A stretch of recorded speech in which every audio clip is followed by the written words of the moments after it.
Hey everybody, we'd like to invite you to a new series that we're going to be discussing on the topic of herbs, our top picks. And we hope that you give us a watch and you find it interesting and helpful of the top things that Dr. Stanford and I keep and like to recommend everyone have in their family herbal cabinet.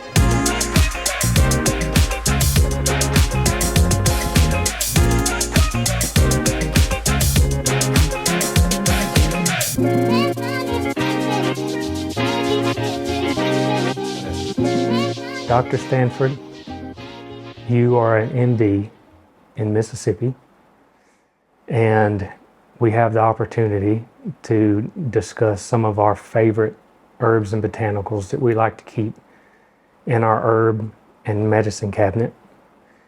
And so before we get into it, can you give some history of your education, your residency, and then we can go into maybe talking about your current practice? Yeah, sure. Hey, everybody. I'm Dr. Casey Stanford. I did my medical training in Jackson, Mississippi at UMMC, and then residency in Hattiesburg, Mississippi at Forest General Hospital. I took a little bit different of an approach. We try to integrate herbs. We try to integrate like functional medicine in what we do. We try not to lean heavier into the pharmaceutical medications, and we try to also integrate with other practices. So like, chiropractors, herbalists, midwives, if need be, more forms of like the crunchy crowd, if you will. And try to step away from mainstream medicine.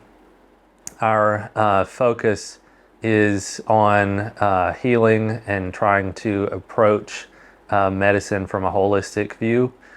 We have our clinic, which this is Richard Hoven, by the way. We work together at the clinic. That's the name of it, Stanford Clinic in Leakesville, Mississippi. And we started that about 3 years ago. And we've been adding on to it gradually. At first it was just me and my wife, and then we hired some other people on. Richard, thankfully, has worked with us as well. But we would like to talk today about the herbs. And Richard, you can talk about yourself as well. Yep. So my name is Richard Hoven, and I am a board-certified holistic health practitioner. And a lot of my background comes from learning the hard way and trying to figure things out. Unique situations that led me into what I'm doing today. And so it's really a unique pairing that you don't see all the time, to where me and Dr. Stanford is able to do what we do and help people from a holistic point of view. And it's interesting to see how Dr. Stanford does actually utilize herbs and botanicals in the clinic and has, you would say, good success. Oh, yeah. So there may be times where some other intervention may be necessary, but it's great to see the facts of where you can actually get with using just things that God has given us to be able to use.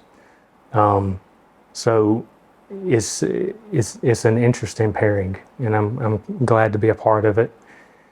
And so what we will do is we can discuss some of our favorite things that we continuously use or recommend to keep on hand. And maybe we can start with topical things, like skin, pain of the skin, or lesions. Mm-hmm. What's some things that you've seen success with and that you would recommend for people to have on hand? Right. Yeah, the most common things I'd say, I mean, especially for kids, is like eczema and psoriasis. Like those are the top two that are like big hitters, that is really common for people to have, and it's a really easy fix for a lot of people. So eczema is a type of like allergy, you could say. And then psoriasis also kind of falls into that category. It's a little bit different. It's a different type of like immune response to an allergy. However, they are very similar and you can treat them similarly too. So if you have eczema, you typically think, well, gosh, I got to treat it with steroids. That's the first thing that you talk about when you go to like a primary care or dermatologist. But there are actually other ways that you can prevent from having to use steroids that work pretty well, and they're natural ways. We make some in our clinic. Richard works tirelessly in the back to render tallow. So that's like one thing that we can use is tallow, and we make that in-house, which is beef fat. You can use that. You can use any type of like oil, which would be not like motor oil, obviously. That would be toxic. Yeah. But any type of plant oil. So it would be coconut oil is a good one, or jojoba oil would be another one. What's another example? I mean, we add black seed oil into the one that you've created for the clinic. And man, that one, there's so many people who have good results with that. Yeah, for sure. You enjoy hearing people come into the clinic to say, hey, I've got to have more of this. It's saved us. There's people with even bed sores that struggled with bed sores that have gained great results from it. But the black seed oil is one of the least irritating things that I've used, and pairing it with the nutrients in the tallow is just a gentle approach, and it's pretty effective. A little goes a long way. So you don't have to overly coat it because it still needs to breathe. And so that pairing seems to work really well. So what about the muscle salve? Do you find that it works with even outside of pain? Do you like to use it for cuts and sores and stuff like that? Yeah, I wouldn't use it for eczema for the one reason. So let me show you the one that we have. This is the one that we were talking about that has the tallow and black seed oil. That's the one that we make here. If you wanted to make it at home, you just have to render it yourself. And it's actually really simple to mix together. Richard whips it up with a KitchenAid and a whisk. And it's a little, you just got to know how to do it. But I mean, you can speak to more of that than I could. But the sore muscle salve, which is down a different vein, I tried using that for eczema and psoriasis. However, there was one ingredient that we add to this that is irritating to the skin that I really like. You would not want to use it for eczema and psoriasis. So that would be the ingredients for this one is the sore muscle salve is comfrey leaf, and then calendula, the petals of it, plantain, ginger, and then also some white willow. Yes. So white willow is another one. Forgot about that one. And then also essential oils of frankincense, peppermint, and lavender. And you think, yeah, that'd be good for psoriasis and eczema, except for the peppermint. Like that's the thing that I've found that can be irritating to the skin. Another thing too is that sometimes it's good to like minimize the amount of ingredients that whenever you're working with like psoriasis and eczema, that you would want to have as least amount of ingredients as possible. Which this one definitely has a lot less ingredients than the sore muscle salve. But sore muscle salve in and of itself, that one you, like you said, use for cuts, bruises. You can use it for broken bones in order to mend those back together. So comfrey is, the nickname for it is bend bone, because it helps cellular division accelerate so that it can have, the bones can actually grow back quicker. That's been scientifically proven. And also, let's see, the calendula helps with pain. Also, the white willow helps with like as an anti-inflammatory. Ginger the same way. Plantain is a balancing herb, which the plantain would, that one helps with any type of irritation whatsoever of the skin, and it's really good balancing. And then frankincense for healing. And then lavender for its anti-inflammatory properties, and peppermint as an analgesic that helps with breaking or like making the muscles relax. So you think of, the one that they sell over the counter. What's the typical ones is like Salonpas or Bengay. What's another one of those? I mean, you know what I'm talking about. Those Right. kind of ones that have menthol in them, which is the active ingredient in peppermint. I mean, it's the same thing. That's why you can smell it whenever you have it in this. And there are some people that say that smells like, Bengay or I'm talking about those Yeah. type of muscle rubs. Yeah. Because of the menthol that's in the peppermint. Yeah. So, And I can attest to the muscle salve. Even though it's called muscle salve, it's like yeah, a very universal Yeah. thing, because about 2 or 3 months ago, I got a really deep cut on my hand. And oh yeah, that was when we and- were moving yeah, the and- bookshelf. and Felt so bad. and so we went straight and got some of that muscle salve Yeah. and put on there and put a Band-Aid on it. And typically, like a cut that deep it'd take a couple weeks for it to fully probably heal up. But in 2 to 3 days, it had completely sealed up. Yeah. And I didn't even have to wear a Band-Aid on it anymore. Nice. So I can attest to it. It's a really good blend. So that is the muscle salve.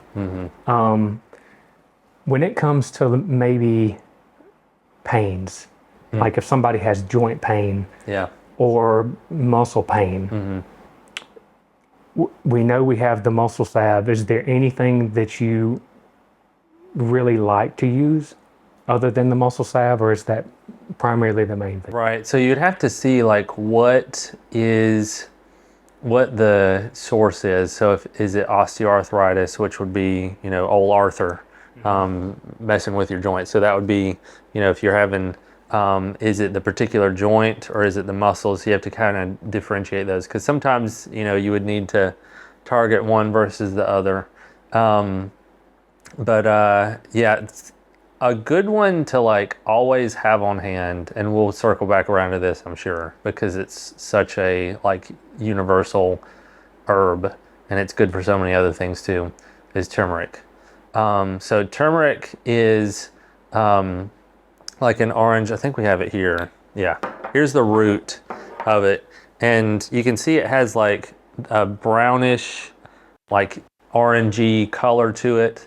And the root is the part that you use. So these are all the turmeric roots that are here.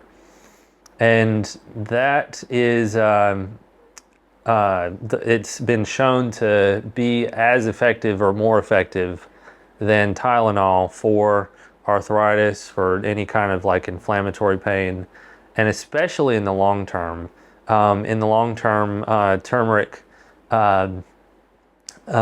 is something that decreases inflammation. So it's great for people who have osteoarthritis, rheumatoid arthritis. If you have any type of like muscular pain or inflammation long term, if you have had like an injury to an area, and you've had like scarring, and you'd be like, oh, that's my bad knee.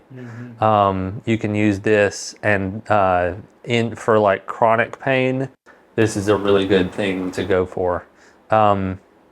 We did not put it in the sore muscle salve because it will stain your skin Yes. orange. Yeah. Yeah. It's almost like iodine. Yes. In a way. Yeah. So turmeric, I mean, if you get it on something, it will be there for a while. Oh yeah.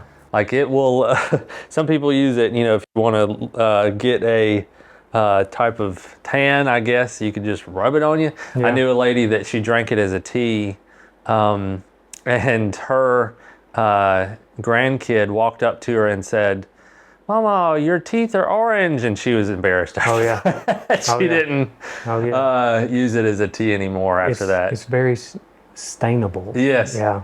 Yep.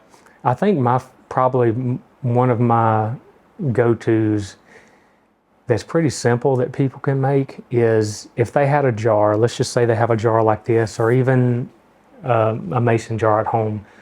I keep cayenne pepper ground up and ginger, which Cool. some of these things we'll talk about is kind of repeated. So Yeah. it can be easily obtainable, and then you can use them for so many different things. But it's cayenne pepper and ginger. And then you can take castor oil and mix it up and let it set for, 2, 3, 4 days and stir it up. And I usually use that. That and the sore muscle salve is the things I keep on hand, no matter the age. You know what I'm saying? So Does it have to be fresh ginger, or is it like powdered, or what? So a lot of times what I will do is I will just get like the powdered. Okay. Yeah. So, And, usually you can smell, and if it's really strong, it's going to be more potent, Okay. But you can do that. I usually just do kind of a 1-to-1 ratio. The younger the kid, you would, just watch it, or you would dilute it even more. But I will just take and just rub it on a joint, especially for joint pain, and just wrap it in something. And you can also make a poultice, like if you want to do even more gentle to where you don't want the skin, you can wrap it one time, your skin or the joint, with a poultice. And I know, and sometimes you can even take grated. At that point, you can take grated ginger and put on there and wrap it, so then it's not making the full skin contact. Because if you grate fresh ginger, it can burn, Yeah. pretty good. Spicy. Right. I mean, I guess the cayenne's spicy too, but Yep. you don't have that effect. I usually never have the burning. Yeah. I think it's just because of the extraction, I guess. But Yeah. usually it'll get clear red, and then I know it's ready. And I'll just put some on a castor oil pack or something, Yeah. Along those lines, and just wrap it. And that helps a good bit. So those two, and again, I think that's why the salves can be just something easy to get and keep That's on what I was hand. going to say. That sounds really easy to make. Yeah. Because they can be so versatile. Instead of having to start off with buying a bunch of bulk herbs, which we know, I mean, it can grow Yeah. and it can take up a good bit of space. If you bought something that's in salve form, it's usually pretty gentle. And so in that case, you can do it multiple times a day, and, it can be for the whole household, What about eyes? Have you ever dealt with anything with the eyes, like trying to help with eyes, or have you ever struggled with Honestly, that? I don't know. I'm just going to let you know, in my profession, like I feel like I don't deal with that as much. So you might be able to speak to that more than I do. Yeah. But like, if there's a problem, I usually send somebody to like an eye specialist. But that's eyes, mouth. Like I didn't really receive training in those. I got you. So you could probably speak to that more than I could. Yeah. With eyes, you know, of course it depends on what it is for sure. But if it's eye related, usually I like to just keep the eyes clean with like a saline rinse. You know, usually you can obtain a larger bottle of that and keep on hand. But I really like chamomile. So usually the easiest thing, and what I've done for years, especially with our son, anytime pink eye was going around or anything like that, I would make up chamomile tea. And sometimes it would be a mixture of chamomile and lavender tea. It was, you know, you can get bulk, or you can just, in a pinch, you can get the prepackaged tea, and you'll just steep it. And then I would just take like the makeup cotton patches and let them steep in that tea. And then I would just place over the eyes. And I've found... You're talking about like the round... Yep. Okay. Yep. And I would Like just oval lay them shape. over the eyes. And especially when it was mixed with lavender petals, the majority of the time he would just fall asleep 5 minutes into it. So it had the calming effect, which we weren't necessarily looking for. But we've used that on multiple people. And in cases of pink eye, it's greatly reduced the amount of time. And chamomile is really gentle. Yeah. I also like to use it on skin as well. So that's a pretty good, versatile. So when you do the eye compress, do you put the solids, like, so you steep it in water, right? And you make a tea out of it, I guess you could say. You dip the eye patch in there, let it soak it up. Do you get the solids in there too and like put it on there, or do you just put the patch itself? I just take these cotton pads soaked in the liquid Okay. with no solids. Okay. And then I'll just lay them over the eyes. And usually it's just, 10 minutes, 15 minutes, something like that. And it's so far over the years, it's been really effective continuously. So it wasn't a random one-off. So I've stuck with it, So that's something easy. Usually you can pick up chamomile tea pretty easy at the store. Yeah. So now with mouth, that's one thing you mentioned. If it, unless it's a cavity, something like that. Yeah, usually I leave that to the dentist. Like that's their wheelhouse. Yep. The thing with the mouth, I kind of have a cutoff with what I, can do, but usually I will recommend a dentist. But in the meantime, my favorite things to use is myrrh, like things with like a myrrh tincture, neem, which is really effective with certain bacteria. Yeah, I was gonna say that's antibiotic. Yeah. Yeah. And if it comes to like a cavity and it's, the dentist office is closed and it's like, I need something, I'm dying. It's gonna happen. Yeah. Like you get a cavity on like Friday night. Yep. And you're stuck and like there's nobody open. But my favorite thing that has really been effective is clove. So I really like using clove with mouth pain. And it's really effective. Sometimes I'll make up my own little mixture, and I'll usually just use olive oil just because it doesn't solidify. So clove mixed with olive oil. Yep. Huh. Okay. Yep. And if it's really bad, I'll just put it on there, but it can be spicy depending on the brand. It can be pretty strong. Oh, yeah. Yeah. But I can just take olive oil and put a couple drops of the clove, and just kind of, you're not So oil clove pulling. essential oil Yeah. is instead of could you use the clove solids too? Yeah, you could probably do that. But you'd want the higher dose Yeah. of the essential oil. Yeah, that's what I do. I usually it's easier to use the essential oil because it's really strong. Yeah. And so I'll just mix up a little bit of olive oil, Yeah. swish it around, trying to concentrate it on that area. And it really helps with the pain. What about sinuses, like respiratory sinuses stuff on an external level? Externally. Yep. Like if somebody's dealing with congestion, Yeah. what's some of your go-to stuff? Oh, yeah. You know what I mean? So, we're going back to the smell of Vicks.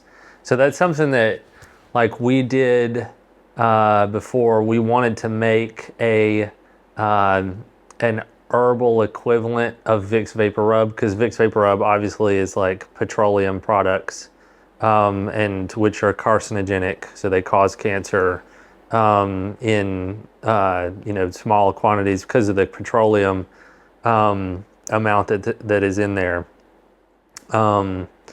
And so, I mean, there was none that I knew about that were topical options that were herbal. So we just made some, and you came up with, I think it was the recipe for it. Yeah. But I mean, it was a necessity that we needed. I mean, it's great for kids that have a whole bunch of drainage and they're waking up all the time at night because they just can't breathe because their nose is draining so much. Yep. Or for ear infections, for kids. I mean, obviously for adults too, but kids are the ones that are that's driving you nuts because they're waking up all the time. You're waking up. Snotty. Yeah. By the way, we have 3 girls. Yeah. So that's my personal experience. Yeah. And all of them are under the age of 5. Yep. But yeah, this is the one, if you want to put it. Yep. So the Vapor Rub is the one that we have, and the ingredients for that are pretty simple. Yep. You can just go over. It's coconut oil, beeswax, olive oil, and then it has rosemary oil or essential oil, eucalyptus essential oil, and peppermint essential oil. Yeah. And so that's it's just pretty simple, pretty clean. Now that takes a lot of essential oil, doesn't it? It takes a good bit to really get it, because you can do smaller amounts. It's just that it just loses the smell. And so, generally, if through trial and error, we would go throughout the shop and it's like, smell this. Yeah. And it's like, what do you smell? It smells like kind of ambiguous. Yeah. And so it's like, it's not right. It's not good enough, Yeah. because when you want a vapor rub, you want it to be strong. Yeah. You know what I'm saying? It to kick you in the nose. Right. So it's working. So, yep, I would say it's probably a work in progress, but we may tweak it here and there, but so far it's been really helpful and effective, and it's got a nice smell to it. Well, and another thing too is that, if you are rubbing it on somewhere, it will dry up the secretions because of the peppermint that's in there. And it's really hard, honestly, I'd say, to make this kind of a thing at home compared to other stuff, because you have to time it right whenever the stuff is solidifying. Right. So as the oils come down in temperature, because you have to, when you mix it, it has to be a liquid. But if you put the oils in there too hot, like the essential oils in the carrier oil, at too high of a temperature, they'll just go into the air. Yep. And because they're very volatile. So I'd say it's pretty hard to do it right. And if you do it wrong, like that's really expensive. Yeah. I mean, Yeah. you can have, at least $100 of essential oils that just go poof up into the air, Yep. and nobody wants that. That's right. Yeah. Especially if you get a good quality essential oil. right. And the same, I guess, idea would go along with that as far as the alcohol content, because sometimes if a child needs a specific tincture combination, but it's only available in an alcohol base, then oftentimes I'll utilize warming up water, you know what I'm saying, and getting it kind of hot, and then putting that tincture dose in that hot water, let it sit, and that alcohol, a lot of it, if not most all of it, will evaporate out. And so then you're left with the ingredients of the tincture minus that big bolus of alcohol content. Yeah. So that is probably the toughest one to make, because there's different ranges of oils. Like the coconut oil is, one consistency. They have different like melting temperatures. Yeah, the olive oil has a consistency, and you would like to keep some of the nutrients in the olive oil without ruining it, and then you have the beeswax. So yeah, which is a much higher melting point right. than the coconut or the olive oil. Yep. So that's our favorites. And you can actually, if you didn't want to make them, they could actually purchase them from your clinic, right? Because the unique thing with the clinic is you have the clinic, and then right out front is the herb shop. Yeah. Right. So yeah, that's kind of something to talk about. So we're a little weird. Yeah. We have like actual medical clinic. Like I'm an MD, in the back. And then in the front, there's some, you can buy any types of herbs. I mean, it's basically like a health food store or a, herb shop that you can go there and buy like bulk herbs like this. So you can make it yourself, and we can teach you how to make it. Yep. We've done classes like how to make your own herbs, or you can buy it like in a kit, so that some things are like made before. With instructions to tell you how to do it. Yeah, with instructions. And you could buy that kind of thing, or you could buy the things that are like already pre-made with that you just, you don't want to make it yourself because you ain't got time, and that's okay. Yep. Like that's fine. Yep. And I would say if somebody wanted to start somewhere, like if I was starting out beginning, and it's like I want to get some natural options that's easy to get, that will last a good little while.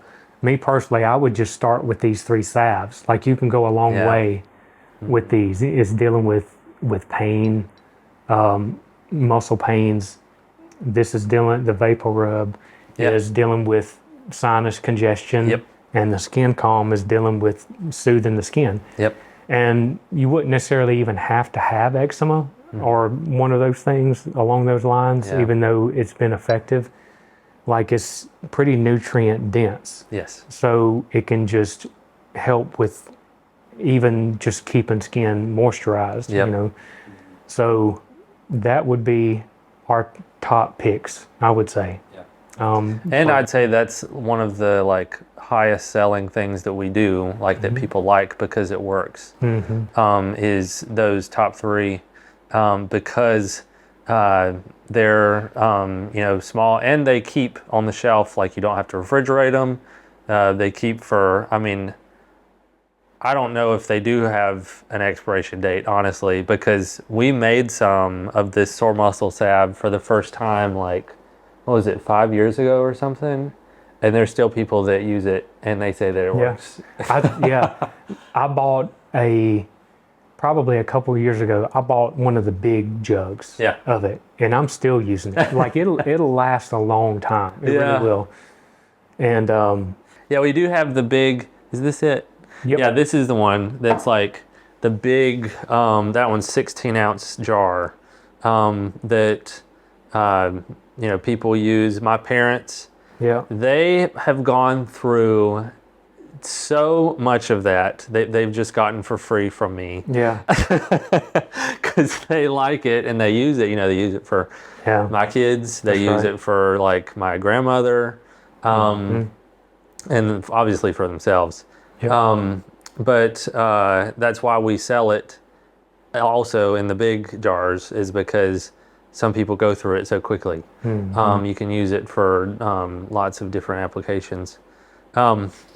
But going back to like other forms of topical uses that are honestly pretty simple. You mentioned poultices. So that, can you talk to like what uses of just like straight up herbs? So you said chamomile. You could use that as a tea. Other things Yep. that you could use topically just as a poultice. Yep. My favorite things to use poultice-wise is going to be chamomile, sometimes marigold, depending on the situation. Let's see. I like lavender because it's Like a nice a flower. Yeah, it's like Lavender it's a flower. nice soother. In cases where somebody can't stand like a thick oily salve, for example, I like to utilize like a steeped dry herb like the chamomile or the lavender. So you could make it up like you would, tea, and you could even crush it up to really get some of those specific nutrients out into the water faster and let it soak for a little while. And for some people, I've even just said, take a rag, like a cotton cheesecloth or something that's even a t-shirt or something, and just cut some of it off, soak it, and then just wrap it. If there's a bad burn or a bad cut or something like that, that's pretty gentle and it doesn't cause, stinging or pain or anything like that. Yarrow is something So that I that's like. this one. Yep. Cayenne is something that is pretty effective at cuts. If you Yeah. need to stop some bleeding. I've used yarrow for cuts as Yep. well. So where you just slap it on there. That's right. Yep. I mean, we've had I know that we had a lady that she had a growth on the inside of her lip, and she wanted it cut off, and so I just went in there, cut it, and it was bleeding, Yep. but I didn't want to use sutures like on the inside of her mouth, Right. so I just took that and I just like put it like as if it was you put dip or something. That's right. Exactly. Yeah. Because But I mean, Yeah. it worked. This- It staunched the bleeding. that's right. So- Yeah. The cayenne will work, but I can tell you from experience, like if I've had really bad cuts, it does burn, but Yeah. the benefit outweighs the risk. I haven't tried that. I've But- heard about that, yeah. but I haven't tried it like for myself. But if you wanted to bypass that and get something extra, you could utilize yarrow, and you could just crush it up a little bit and just put it right on the cut, Yeah. and just then you could just wrap it up, or you could put one of the large band-aids on it. But that's pretty effective at kind of stopping Staunching. that bleeding. The other thing I would say is, do we have Nervine? We have, what is that right there? Oh, that one's the slippery elm mixed with yeah. marshmallow. Yep. Other than that, ginger, what I was saying earlier, Like powdered? that's pretty good. Yep. Yeah. As long as it smells good. Yep. Yep. Garlic sometimes, but you got to be kind of careful with the garlic because it can really burn. you know. Yeah. So like with certain possible biting insects that could transfer bacteria, garlic is something I like to use but it can kind of whelp the skin up a little bit if you put it directly on there. So I like to kind of grate it and put a lot of olive oil with it to dilute it. And then I will put some kind of thin cloth over the skin, over the bite, and then put a little bit of that mixture on it. The younger they are, you want to be careful and just keep an eye on it, you know. But that's pretty good. So this is raw garlic. It's raw garlic. Okay. And I just like to grate it up. The other things that I could think of that can be kind of universal. If I had to pick one other thing, it would probably be charcoal, just because of the drawing and binding potential. So with a bite, you know, I would just make like some kind of thick rub, you know what I'm saying? And it could just be like water or something, and you can put it on water mixed with the charcoal powder. Okay. If you wanted to get real fancy and you already had some clay, like some bentonite clay, you could mix it in, and it already has that thick mixture, and then you can just wrap it to try to get the drawing out. We had somebody today that I don't know if you saw her come by the herb shop. She had a wasp sting on her leg. I got you. And she came and got the bentonite clay mixed with charcoal. And that's what, actually, I didn't recommend that to her. There was somebody else that had recommended that, and she came to us and got it. Gotcha. So that seems to be a pretty, common thing that people just know that like drawings have. Yeah. I think the charcoal could probably, you got to watch it, especially internal. But that's one of those universal things, you can keep on hand, and it gets really messy. A little tiny bit goes a long way. Yeah. But that's a good thing. Now it doesn't stain, right? But it just gets everything black. So I would say it stains pretty your skin. Definitely right, it would your clothes. Right. No, it doesn't really stain. Okay. It wipes off pretty easily. Yeah. But other than that, going the essential oil route, if there's one essential oil for skin that I had to pick from to keep on hand, it'd be lavender. Yeah, I agree. That's what I was, yeah. Yeah. It's really versatile. And plus you can use it for mood. Yeah. You can use it for stress, It's very versatile. Yeah. So if there was one thing I had to pick from essential oil wise, it'd be lavender. And at low doses, I think you can use it for eczema and psoriasis too. That's a calming. You would not want to use it at like higher doses because it can be like irritating. Right, sting and burn. Yeah. Yep. Usually cayenne is something that most people, I would say, kind of keep in their spice rack. So if they already have that, yarrow would be the next thing, because it can be very beneficial in a bad situation on the way to go to a hospital or get immediate attention, So yeah, is there any other things that you could think of? Topically wise, those would be the main things that I would like make sure that you definitely have these around. Like, I know if I get caught out without this, like there's going to be something to happen, and my little girls will be like, "Daddy, where's the sore muscle salve?" And I'll be like, "I don't have it." Yeah, and you do house calls too, right? Yeah. And so I believe you keep this like in a bag. Yes, I keep it in my doctor bag, like in any instances, and we have it at the clinic. Like if we have somebody like today, we used it for somebody there was a kid that fell on her bike yesterday. We had to take some and put it on a wound, and then we had to put a cast on because she had she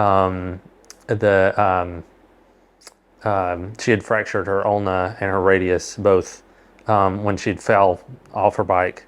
But yeah, we used the sore muscle salve for that. and using it for broken bones.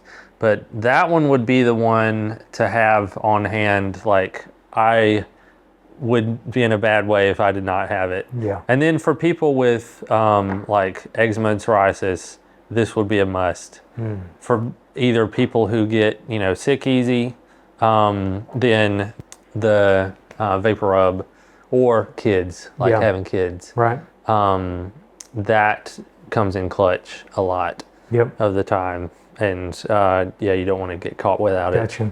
So just to kind of summarize the internal, our picks would be these three, the trio, and Yeah. some cayenne, Yeah. yarrow, turmeric, ginger, and Said lavender essential oil. lavender essential oil, and just keep some tea bags of chamomile. Yeah. That's easy to get. So I think the next thing we will end up discussing will be internal options. So we'll probably